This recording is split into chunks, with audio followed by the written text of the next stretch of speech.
आदरणीय मोदी जी, जय हिंद। आज तीसरा दिन है आपको मेरे मन की बात सुनते हुए, मेरे माध्यम से देश की जनता की बात सुनते हुए आज तीसरा दिन हो चुका है, लेकिन आपने अभी तक भी इस्तीफा नहीं दिया। आदरणीय मोदी जी, बताओ,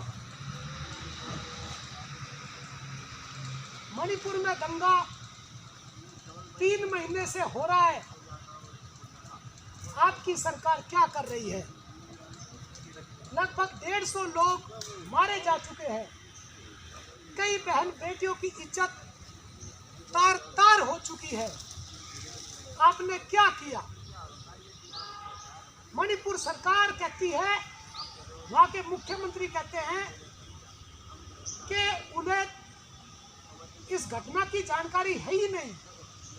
बताइए, ऐसे मुख्यमंत्री का क्या करे?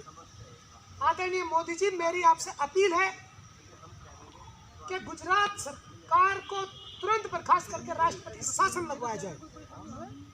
और आपसे भी मैं आग्रह करता हूं कि आप भी अपनी जिम्मेदारी लीजिए कि जहां पे भी दंगा फसाद होता है, आप कार्रवाई समय पर नहीं करते। जब लोग मारे जाते हैं, पिट जाते हैं, बहन बेटियों की इज्जत तार तार हो जाती है, हत्याएं हो जाती है, तब आके एक बार 9 साल की आपके प्रधानमंत्री काल में एक बार आपने खेद जताया, लेकिन आपने जिम्मेदारी लेते हुए इस्तीफा अब तक भी नहीं दिया। मैं आपसे आग्रह करता हूं आदरणीय मोदी जी, तत्काल भारत के प्रधानमंत्री पद से आप इस्तीफा दीजिए, क्योंकि जब दिल्ली चल रही थी 4 दिन तक, तब भी आपने फोर्स नहीं भेजी। वहां पे भी इंटेलिजेंस का अफसर मारा गया। मणिपुर में भी बहन बेटियों की नंगन परेड करी गई, नंगी सड़कों पे घुमाई गई, उनकी इज्जत लूटी गई और 21 साल की बेटी के सामने उसके भाई और बाप को भी हत्या कर दी गई और बाद में उस 21 साल की लड़की की रेप करके उसकी भी हत्या कर दी, और यह भी आपकी पुलिस की जीप में से उतार के। बताइए, आपने क्या कार्रवाई करी? अगर आप कार्रवाई समय पर नहीं करोगे तो देश के लोग आपस में मर मर के, कट कट के, लड़ लड़ के क्यों ही मर जाएंगे? आखिर आप चाहते क्या हो? आप सिर्फ भाजपा के प्रचार के लिए नहीं बने हो। भाजपा का प्रचार करिए जरूर, लेकिन जहां पे भाजपा के कार्यक्रम हो। आप देश की सरकारी मशीनरी का दुरुपयोग भाजपा सरकार के प्रचार में करते हो।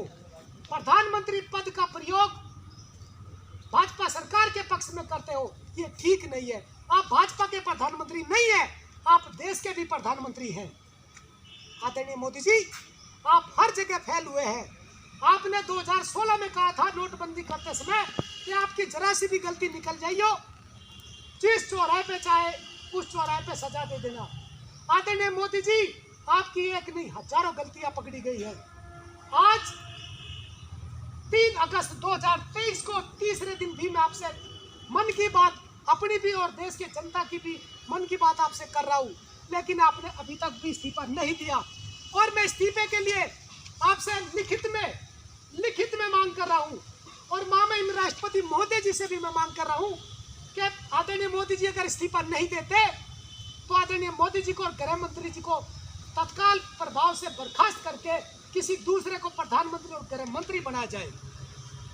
आदरणीय प्रधानमंत्री जी, आपने और आपकी सरकार ने, भाजपा सरकार ने, भाजपा पार्टी ने वर्ष 2000 में कश्यप समाज का पिछड़ी जाति का आरक्षण छीना था, और ओबीसी गरीबों के आरक्षण में दबंग, सक्षम, जाट, गुज्जर, यादव, कुर्मी, इस प्रकार की कुछ जातियों को शामिल करके गरीब जातियों को तबाह किया था।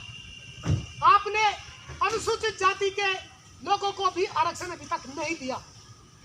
अनुसूचित जाति का आरक्षण भी कश्यप समाज की 17 जातियों को नहीं दिया। आखिर क्यों? रेल मंत्री जी का पता नहीं कौन है, लेकिन रेल मंत्री और प्रधानमंत्री भी मुझे तो लगता है आप ही है। जहाँ पे भी जाते हो आप ही हरी झंडी दिखा के रेल को आते हो।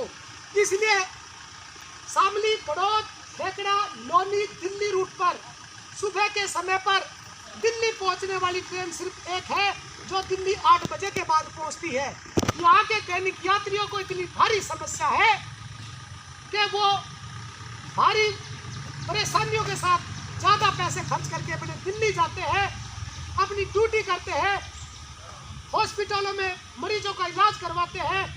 बहुत परेशानियाँ होती है। सुबह के समय पर 3 ट्रेनें जो दिल्ली 5 बजे, 6 बजे, 7 बजे पहुँचे, ये 3 ट्रेनें और चलवाने का प्रयास करें। आदरणीय प्रधानमंत्री जी, गृह और सड़क मंत्री जी, आपसे निवेदन करता हूँ कि बागपत जनपद की 3 तहसील बड़ौद, खेकड़ा, बागपत में से खेकड़ा तहसील एक ऐसी तहसील है जहाँ से कोई भी सीधी बस सेवा किसी भी शहर के लिए नहीं है, और मेरठ के लिए तो बहुत जरूरी बस सेवा की जरूरत है। मेरठ के लिए खेकड़ा तहसील से एक रोडवेज बस जरूर चलवाने का प्रयास करें, जो कोरोना से पहले चलती थी उसका पुनः संचालन कराने की कृपा करें। आदरणीय प्रधानमंत्री जी और उत्तर प्रदेश के मुख्यमंत्री के साथ साथ देश के सभी मुख्यमंत्रियों से हाथ जोड़ के निवेदन करता हूं कि जो हमारे देश के सरकारी कर्मचारी हैं और पति पत्नी सरकारी कर्मचारी हैं, जो पति पत्नी अलग अलग जनपदों में नौकरी करते हैं, उन्हें बहुत भारी परेशानियों का सामना करना पड़ता है। ना उनका मन सरकारी ड्यूटी में सही प्रकार से